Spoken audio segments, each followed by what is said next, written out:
Ya, kawan-kawan OPX Traders, kita dapat pertanyaan baru lagi nih dari followers kita, yaitu mau nanya mas, ini masnya pas buat video target saham gini, kalau target sahamnya tidak tercapai atau bahkan minus, itu biasanya mas akan bikin lagi video yang ngebahas saham tersebut nggak mas?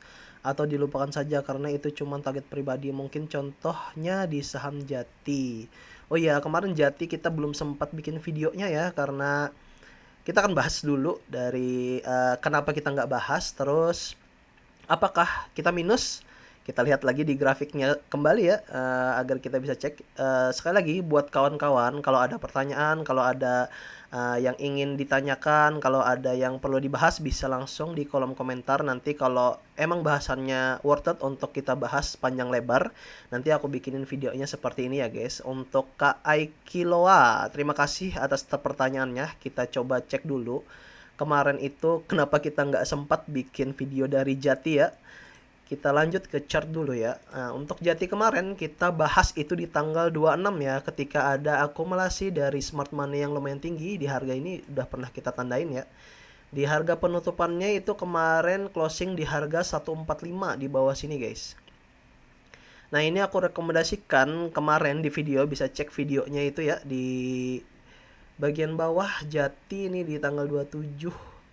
Di tanggal 26 kita upload targetnya untuk besok harinya. Ternyata di tanggal 27 itu udah naik guys. Udah naik sekitar 5%. Kita bisa cek di area sini ya. Dari 145 setway di area 145 144 kalau nggak salah itu naik sekitar 4 sampai 5% guys. Masih nutup, masih cuan ya guys.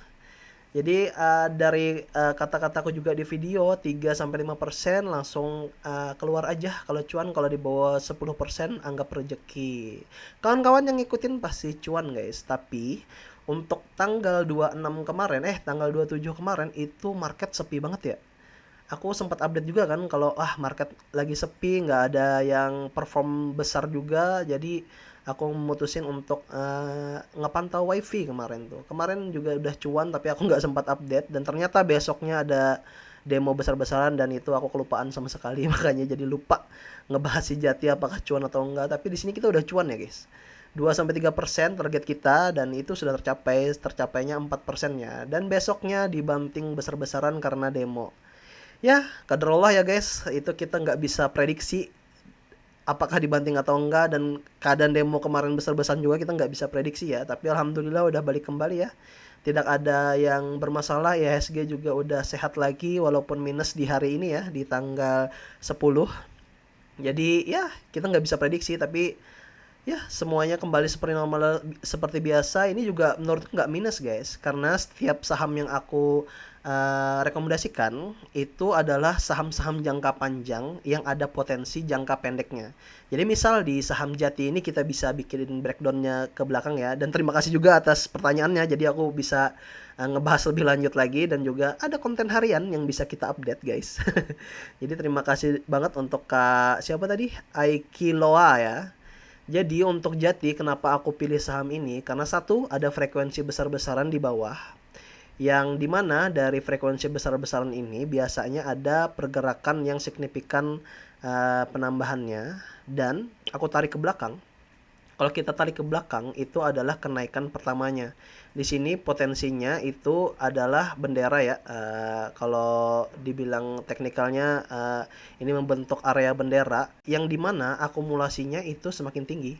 Ini kalian bisa lihat ketika di hari ini di 26 yang kita rekomendasikan kemarin itu ada frekuensi tinggi.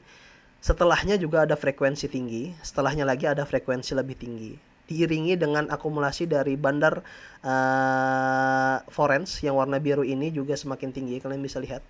Kalau bisa kita track back ke belakang ya, misal di bagian sini tanggal 28 Agustus. 28 Agustus seperti ini. Nih, kalau 28 Agustus kalian bisa lihat. Big akumulasi oleh CC. Menurut kalian worth it nggak? Big akumulasi oleh CC di harga bawahnya mereka. Anggap aja kita nggak cuan deh nyangkut di area sini, di area 145 ya.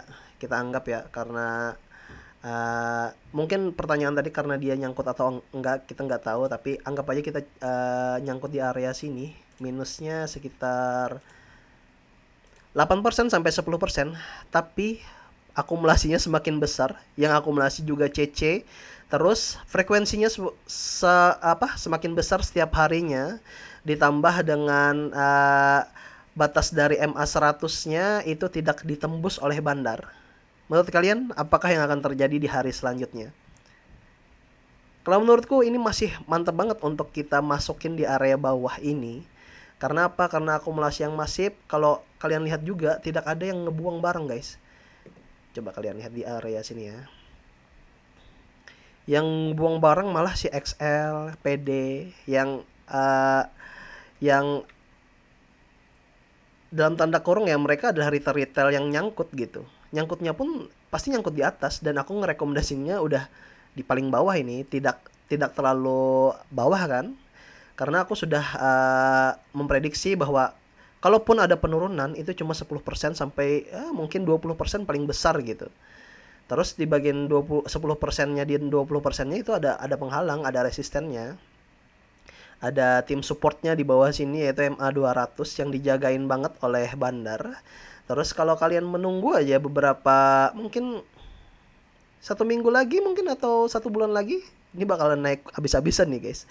Karena apa? Karena seperti yang aku bilang sebelumnya, setiap kali bandara yang dibawa setiap kali emiten yang dibawa turun ke bawah 50, ini kan emiten yang dibawa turun ke bawah 50 tuh pasti akan dinaikkan habis-habisan oleh bandara. Nah, di sini adalah kenaikan dia pertama. Terus untuk posisi bandar masih terus akumulasi, guys. Di sini kan ada area distribusi, dan ketika aku rekomendasikan itu sudah area akumulasi oleh bandar di area sini. Bisa kalian lihat di area biru ke atas ini, terus di area sini terus masih akumulasi. Jadi kalaupun kalian nyangkut, nggak bikin was-was guys. 10% itu dibanding dari potensi akumulasi CC yang luar biasa besar sebanyak 600 juta itu bakalan jadi temeng kalian untuk tidak cut loss guys. Jadi seperti itu. Kenapa? Satu, yang pertama kita nggak bisa ngontenin kemarin karena cuannya tidak terlalu besar ya. Karena yang kita kontenin itu yang di atas 10-20% agar jadi pelajaran. Kalau kecil-kecil mah ya untuk ngopi aja gitu aja. Terus untuk yang market yang jatuh ini itu jelas banget, ini di area kita ada demo kemarin, kita nggak bisa prediksi itu, dan siapapun kecuali dukun mungkin bisa prediksi bahwa bakalan jatuh IHSG sedalam itu ya guys. Nggak ada yang bisa prediksi itu. Dan sekarang rebound, dan kemungkinan sebentar lagi akan ada kenaikan yang sangat drastis untuk ngebalikin keadaan. Apakah Jati masih layak untuk kita pantau? Sangat layak untuk dipantau, apalagi bandar yang ngedudukinnya adalah CC, yang dimana kita tahu itu CC adalah bandar favorit kita guys. Itu dulu untuk pertanyaannya, semoga menjawab. Buat teman-teman yang masih ada pertanyaan juga, saham mana yang belum atau nggak aku bahas lagi ketika minus, tolong tanyain ya, karena aku sendiri nggak dapat nih dari konten-konten suku sebelumnya yang mana yang target aku yang nggak kecape, aku masih belum ketemu. Kalau ada bisa komen dan kita bahas lebih lanjut untuk sahamnya, siapa tahu jadi pelajaran kita. Kalaupun salah kita bisa berobat bersama-sama guys. Itu aja dari aku dan sampai jumpa.